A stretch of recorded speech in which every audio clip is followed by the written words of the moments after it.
जो संज्ञान में नहीं ली, जिसमें मैं इस बारे में ये कहना चाहूंगा कि ये जो 2 पत्र दुर्गा सेवा समिति के लेटर हेड पर लिखे गए, उसमें इन्होंने ये लिखा कि आपसे अनुरोध है कि हमारे को श्री दुर्गा मंदिर की सेवा का पूर्ण रूप से कार्य करने की अनुमति दें। वह गैर कानूनी ट्रस्ट द्वारा जो कब्जा किया हुआ है उसको खाली कराया जाए। कि उन्होंने बाहरी लोगों ने दुर्गा मंदिर से कोई वास्ता नहीं है, गैर कानूनी ट्रस्ट बनाकर हमारे काम में रुकावटें पैदा है। तो 17 दिसंबर 2024 को एक फोर्ज्ड फैब्रिकेटेड डॉक्यूमेंट्स के बिहाफ पर एक समिति का रजिस्ट्रेशन करवा लिया गया, जिसके बारे में मैं पहले दिन से यह कहता आ रहा हूं कि इस समिति का रजिस्ट्रेशन फर्जी दस्तावेज के आधार पर करवाया गया है। उसका रजिस्ट्रेशन करवाते ही 17 दिसंबर को और 2 दिन बीच में निकले और 20 दिसंबर को उस समिति के कर्णधार जो थे, उन्होंने जो मंदिर का प्रबंधन कर रहे हैं उनके खिलाफ शिकायतबाजी शुरू कर दी।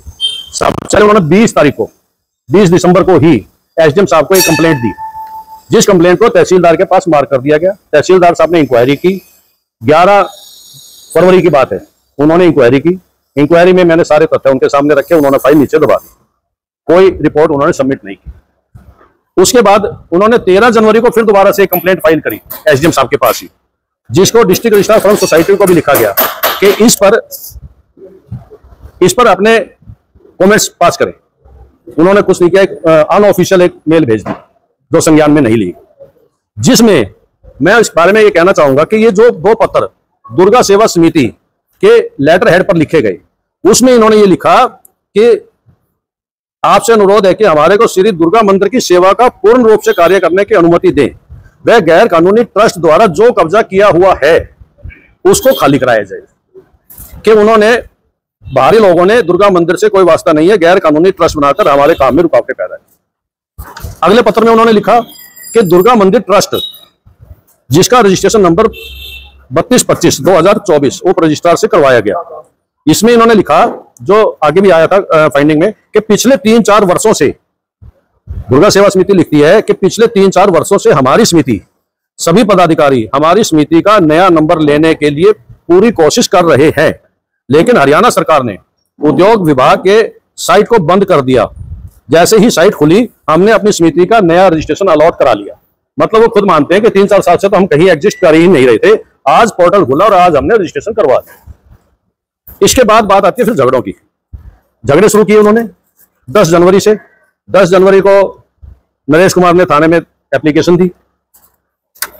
28 जनवरी को डीएसपी, जब थाने वालों ने कार्रवाई नहीं की तो डीएसपी साहब से मिले और इनके खिलाफ नरवाना जिला उद्योग केंद्र जींद द्वारा आपस में मिली भगत करके, जाली व फर्जी साइन करके, फर्जी कागजात व जाली दस्तावेज तैयार करके श्री दुर्गा सेवा समिति नरवाना को री रजिस्टर करने व करवाने के लिए, उन्हें उपयोग करने के लिए आईपीसी 1860 की धारा 467, 468, 471, 120B और 506 व अन्य बनती धाराओं में एक एफआईआर दर्ज करवाने बारे हमने कंप्लेंट दी, जो आज तक 28/1 की, आज 28/8 आने को हो गई। 7 महीने से इस एप्लीकेशन पर पुलिस प्रशासन ने किसी भी दबाव में, किसी भी नाजायज कार्य के चलते आज तक इस पर संज्ञान नहीं लिया। जब मैंने पीछे अभी 13 तारीख को मैंने उनको कहा कि एसपी साहब ने 7 तारीख को आपको कहा कि इसको रिपोर्ट इन्वेस्टिगेट करें, एफआईआर दर्ज करें, कहते तो हमारी मर्जी है। मतलब पुलिस प्रशासन एसपी साहब के आदेश को भी ये कहते हैं कि हमारी मर्जी है। मैंने कहा चलो कोई नहीं, आप मालिक है शहर के। उसके बाद हमने इसका रिमाइंडर एसपी साहब को दिया 25 फरवरी को। एक सेक्शन होती है 173 जो मैंडेटरी है एफआईआर दर्ज करने के लिए एसपी साहब को शिकायत करने, कोई भी अगली लीगल रेमेडी के लिए। कोई कार्रवाई नहीं हुई। उसके बाद फिर हमने 8 मार्च को फिर एसपी साहब को रिमाइंडर दिए, कोई कार्रवाई नहीं। उसके बाद एक ही कार्रवाई हुई कि पुलिस चौकी से फोन आया कि अपने बयान लिखित में दे दें। इन सबने अपने बयान लिखित में पुलिस स्टेशन दिए, जिसकी रिसीट भी ली इन्होंने, और वो उस पर उसके बाद कोई कार्रवाई नहीं हुई बयान लेने के बाद भी। फिर क्या हुआ, इनको लगा कि हम ना director industries, CM window, ACS, जितने भी ऑफिशियल्स थे उन सबको हमने 8 फरवरी को मेल डाली कि ये रजिस्ट्रेशन हुई है, फर्जी कागजात पे हुई है, इसके खिलाफ कार्रवाई की जाए। उस सब प्रोसीडिंग से बचने के लिए कि इन्होंने कोर्ट में केस फाइल किया। कोर्ट में केस फाइल होने के बाद जितने भी एडमिनिस्ट्रेटिव एक्टिविटीज होती है वो होल्ड पे चली जाती है। एक मैटर आ जाता है कि case pending in civil court, उसके बाद कोई कार्रवाई कोई अफसर नहीं करता, एक ही बात लिख देता है सिविल कोर्ट में केस पेंडिंग है, उसके लिए ही इन्होंने कोर्ट में केस डाल दिया और वो हुआ भी। उसके बाद सारी कार्रवाई जितनी भी थी वो होल्ड पे चली गई। महेश जी, श्री कृष्ण जन्माष्टमी के दिन जो यहाँ हुआ है उससे आप लोग भी परिचित है और सारा नरवाना परिचित है, कहीं ना कहीं लोगों की भावनाओं को ठेस पहुंच रही है, इसके बारे में क्या कहेंगे आप? मैं पहले ही कह चुका हूं कि जो मंदिर है, देवी देवताएं हैं, हमारे संस्कार है, हम हिंदू संस्कृति के आदमी हैं, मनुस्मृति में विश्वास रखते हैं। मंदिर के नाम पर दंगा फसाद विवाद कोई भी होना वाजिब नहीं है। और अंकुश लगेगा इसके ऊपर, मैं उसी पे आ रहा हूं। आज अंकुश लग गया, अभी भी कोई जबरदस्ती करता है तो मैं नहीं कह सकता, क्योंकि उससे पहले 8 अगस्त को कोर्ट के ऑर्डर आए। कोर्ट के ऑर्डर में उन्होंने हमारे खिलाफ स्टे मांगा, स्टे खारिज कर दिया गया, बल्कि उन्हीं के खिलाफ एक ऐसी इन्वेस्टिगेशन जारी हुई कि इनके सारे कागजात फर्जी हैं और साहब ने लिखा कि उन कागजात को देखते हुए हमें नहीं लगता कि इनका दुर्गा मंदिर पे कोई कंट्रोल है।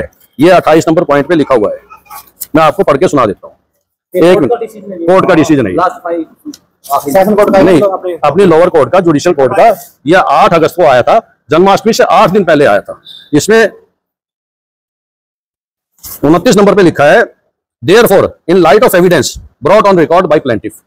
उन्होंने जो रिकॉर्ड दिया, हमने नहीं, प्लेंटिफ ने जो रिकॉर्ड फाइल पे लगाया, उसको देखते हुए ये साबित होता है कि कुछ मेंबर शायद दुर्गा मंदिर में सेवा करते रहे हों। Some of the members might have been involved in rendering service in the mandir but prima facie. लेकिन शुरुआती देखने में ये नहीं लगता, there with plaintiff to establish that they are in actual control and complete, they are not, they are in actual control and complete control of managing the temple। वो ये कहते हैं कि प्राइमा फेशिया देखने से ऐसा महसूस नहीं होता कि उनका मंदिर पर कंट्रोल या कंप्लीट कंट्रोल मैनेजिंग कमेटी के तौर पर उनका नजर नहीं आता। It was duly plaintiff to establish their necessary ingredients to seek injunction. जो उन्होंने हमारे खिलाफ स्टे मांगा था तो वो जारी लगता नहीं है कि वो जारी किया जाए। ये 8 फरवरी का था, और इसमें मैं आपको यदि ना मालूम हो इसके बारे में, 8 अगस्त सॉरी, यदि आपको इसके बारे में जानकारी ना मिली हो, क्योंकि हमने चर्चा का विषय बनाना उचित नहीं समझा।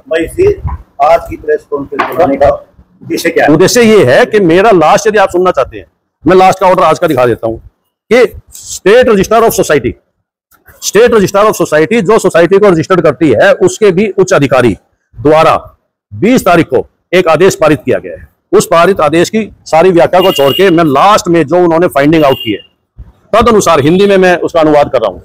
तद अनुसार हरियाणा सोसाइटी पंजीकरण एवं विनियम अधिनियम 2012 की धारा 59 के तहत शक्तियों का प्रयोग करते हुए श्री दुर्गा सेवा समिति नरवाना का पंजीकरण संख्या 00802 दिनांक 17/12/2024 तत्काल प्रभाव से रद्द किया जाता है। उक्त समिति अधिनियम के तहत पंजीकृत समिति के रूप में अस्तित्व में नहीं रहेगी और इसका नाम समिति के रजिस्टर से हटा दिया जाए। हमारे साथ हजारों दर्शक जुड़ रहे हैं और वो यही जानना चाहते हैं कि जो आपने अभी पढ़ा है उसके तहत आप लोग ये कहते हैं कि एकाएक आपका ही अधिकार है इसमें। मैं ये नहीं कह रहा जी, मैं ये नहीं कह रहा, एक अधिकार कोई नहीं है जी। संस्था है, मंदिर है, मंदिर में भक्त हैं, आज ये चला रहे हैं, कल वो चलाएंगे, पहले और चलाते थे, पहले नौचंद जी भी चलाते थे और सुशील जी भी चलाते थे, नरेश जी भी चलाते थे, नरेंद्र कुमार जो आज दूसरे ग्रुप में बैठा है वो भी चलाते थे, उनके बैंक में साइन भी है।